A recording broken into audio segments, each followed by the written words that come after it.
You now are listening to the audio podcast of Prisoners of Hope, the antidote to what ails your heart. I'm your host, Dr. Deborah Whitson. So come on in, pull up a chair, and open up your mind as you get ready to receive the download that hope will bring.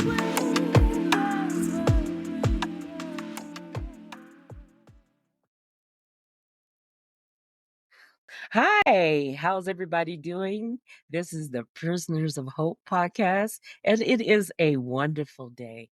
I am speaking with a ex-student of mine who was a student about how many years ago, Kimmy? I don't know. Oh, this is probably about 15 years ago. About 15 years ago. And her name is Kimmy, and I'll let her introduce herself. So, Kimmy, can you tell the audience your full name? Sure, it's Akemi Matsuno, and I am a resident of Southern California. Been here all my life. I love it. I love the sun. I love that that there are no seasons. Yeah. Pretty, I used to pretty say when much I lived there was two seasons, windy and hot. right.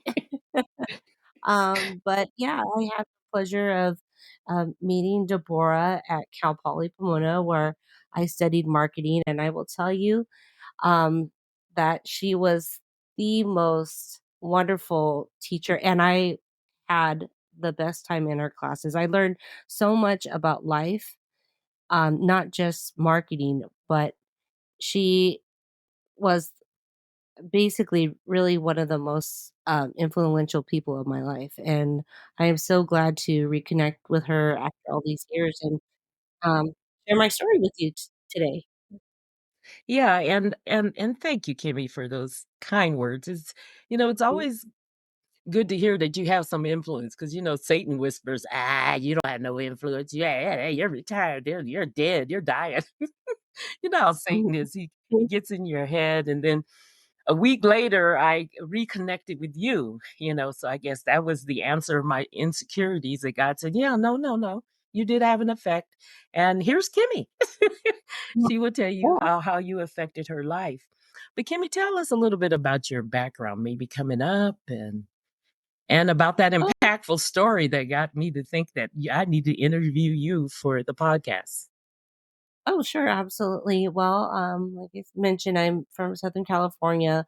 Grew up here all my life. I grew up going to private school from a very religious home.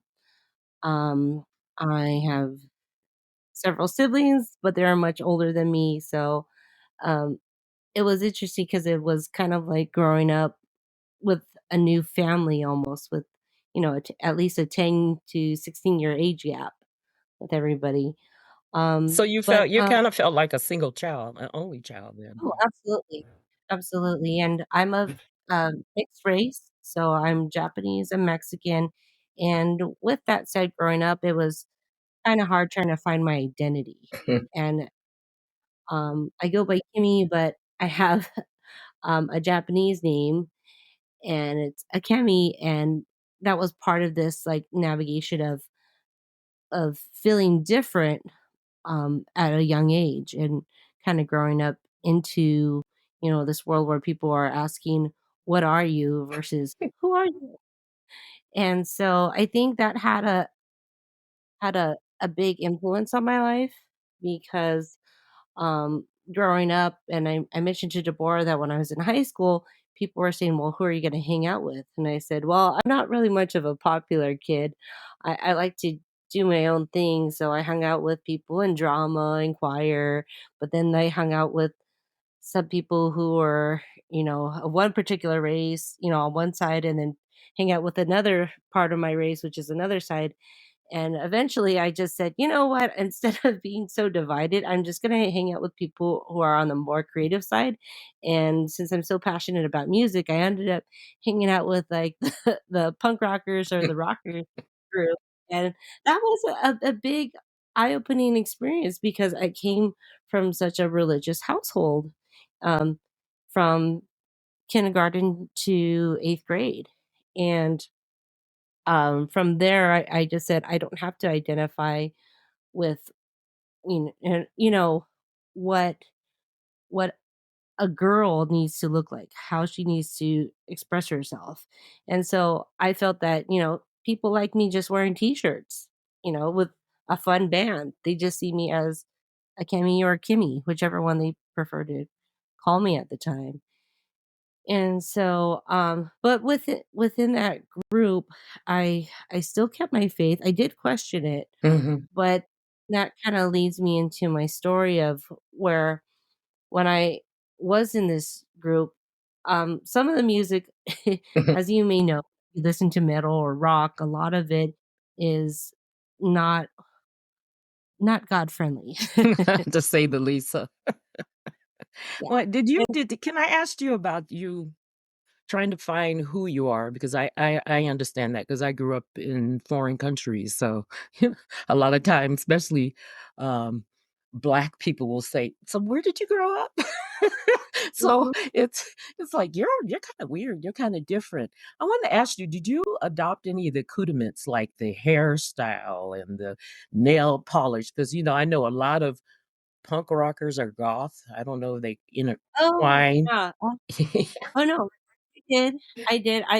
For me, I thought it was more a self-expression Mhm. and just what if you however you wanted to do it at what level. So I did have many piercings. I had my ears stretched. I had my hair rocket fire red for a day until my work said, "Go back home and re-dye it, otherwise you are fired."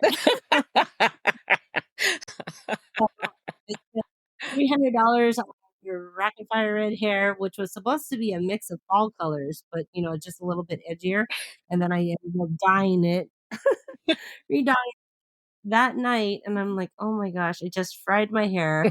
Not again, but, lesson learned. But I mean, yeah, although I said I didn't want to conform to the other groups, but I'm still talking like I did conform to this other one. I did, but at least there wasn't a pressure that I had to do it. I It was see. more of a choice. Mhm. And I kinda understand that. It's a lot of them saw themselves being the misfits, and I felt like at that time growing up that I was a misfit for not just being Jane or I don't know, Jennifer or something like that, who Mm.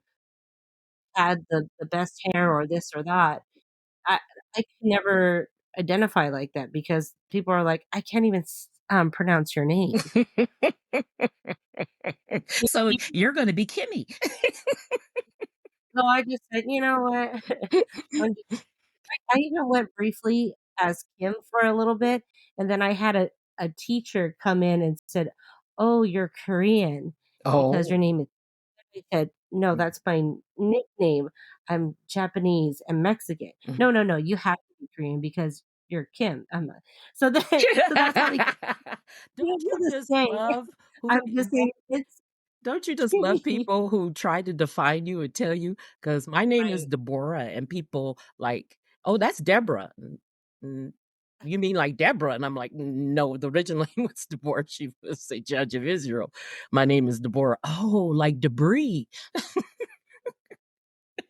I Until my mother told me what debris was. I thought debris sound French. "Oh, debris, I'll be debris." And my mother was like, "I want you to look up what debris means." So I adopted Deborah. Again, go back to mm, my original name. So it's kinda like we're always looking to fit in, aren't we? And that's what you oh, were absolutely. doing. Mhm, mhm, absolutely, and I it was a struggle. It was a struggle even into, college as well. I was trying to see where I fit in, what or trying to be what people expected me to be. Wow, I like that. Trying to be what people expect you to be. That never works well, does it? No, it doesn't. It doesn't. Well, And I what don't think God wants that for you either or for anybody. no, God that's not God's will, so that's why it doesn't work. But we all Mhm. try to we all try to keep from feeling lonely in a crowd, and that's what was happening to you. You were feeling kinda lonely. You were Mhm, mixed race in a crowd of people, mhm. and so you were trying to fit into what you think their image of you was, which, a lot of times is incorrect anyway to begin with. Right.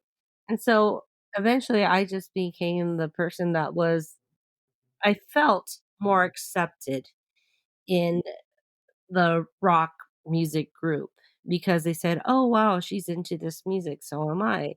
Or, "Oh, she likes to, um, dress in this certain way. Hey, that's kinda inspiring. Maybe I'll start dressing like that too." Mhm, And more of fun and more self-expression that I felt that, the more creative, I dressed, the more fun it was versus trying to keep up with the Joneses mhm, and people where they're saying, "Okay, you have to smell like Tommy Hilfiger or Curve, and you have to flat iron your hair, and then you have to wear red and yellow and, date these guys from this group." And I'm like, "What?" And I'm just like, it just felt way too much. And I just said, "I'm gonna go to this group, see what music they like, and hey, that's kind of fun. Oh, sure, okay."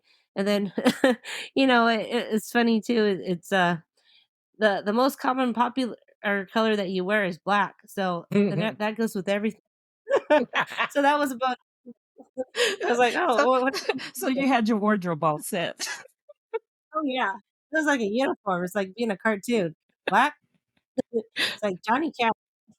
Right. Wow. Oh. But there's a world of color, but you were choosing black. Mhm. Interesting. Okay. So tell us about that fateful day that you took. I call it the long walk. Oh, absolutely. So, with my love of music, when I was younger, I decided to pursue music in college, and so I do have a degree in music. But while I was studying music, I worked at Guitar Center, and it was a really great place. A lot of nice people there, and there was this one particular time I started working there when I was 18 and I didn't have a car. So my parents would drive me to work. And now that I'm older and a parent, I'm just like, wow, that they really must have loved me because that's a lot of work to drive your kids to work and, you know, pick them up and wait for them outside. And I didn't see it how lucky and fortunate and how much of a blessing that was, for my mother to do that. But anyway, one But isn't that time. isn't that true with life? We don't see what a blessing things are at the time. My older son is legally blind. You know that, and he said something to me one day that really kind of hurt my heart, but lifted up. Hurt but lift up. He said, "I wish." Because he's blind in one eye, and in one eye has a scar in the retina. He said, "I wish Mhm, I remember where when I had full sight, so I could have been more thankful about it." mhm, So wow, it's almost like our thankfulness tends to be something that we look back at instead of in the middle of. mhm, You know what I mean? right, instead of being present. Right. That's something I try to do right now, it is being present in the moment. And so, but yeah, back to the story, one time I got into an argument with my mother, and the reason why was because I went with my friends early in the morning to go to the beach. And it was right before my shift, which was a night shift at Guitar Center. And they said, "Oh, we'll take you back home. And from there, you can change your clothes and then go to work." And I said, "Okay, great." Well, we spent too long at the beach. And all I had was a bikini and a thin knit black sweater that zipped up and platform shoes and a short mini hot pink skirt. Guess what? They didn't get to stop by at my house, so I had to go into work like that, and I said, "I'm sorry, I'm in a bikini, I can't go," and they said, "You better get your butt down here right now. We we don't care, just come into work." We need a warm body, and you are it. Come in. And so, we hauled tail over there, and I got there and they're like, "Oh, wow, you weren't lying." I'm like, "Yes. Well, I work that way." And I called my mother. I said, "Can you please bring me a change of clothes?" And she said, "No." She's like, "You need to learn from this lesson." And I was just like, "I can't believe I'm working like this. I would never dress like this." You know, I mean, I've been to clubs, for dancing, but I would never dress like that. I mean, it was strictly just for the beach. And what happened is usually at the end of the night at Guitar Center, they have a group huddle up Mhm. where everybody gets together and they go over sales and then they break for the night and everybody leaves all together. Well, um, my mother said, "I'm not bringing you a change of clothes. And in fact, you know what? You're in trouble. You're grounded." And I said, "Well, you know what? I don't want to talk to you. I don't want to see you, and I don't need a ride from you." And she And you said, don't "Fine." need a ride. Wow. This and it's so funny 'cause looking back at it now, I'm thinking, "W wait, people were like, 'Great, I don't have to pick you up,'" especially with that attitude too. It's like, I Yeah, do you realize your attitude? For those of us who don't know, who listen to the podcast, maybe in the Midwest, to drive anywhere, especially along the beach in California, takes hours. So what this girl Mhm, was asking is that, number 1, pick her up when she's done. That's what's the arrangement. mhm. Number 2, or actually number 1, "Could you bring me clothes and then leave and come back and pick me up?" Yes, yes, That's what you were asking. yes. Hey guys, I hope you really enjoyed that part 1 interview with Kimmy. Stay tuned next time when we talk about what happened on her long walk home. God bless until the next time. My hope is that this journey has been fruitful and you're able to take it and apply it to your life. Until next time, tune in again for the Prisoners of Hope podcast. God bless.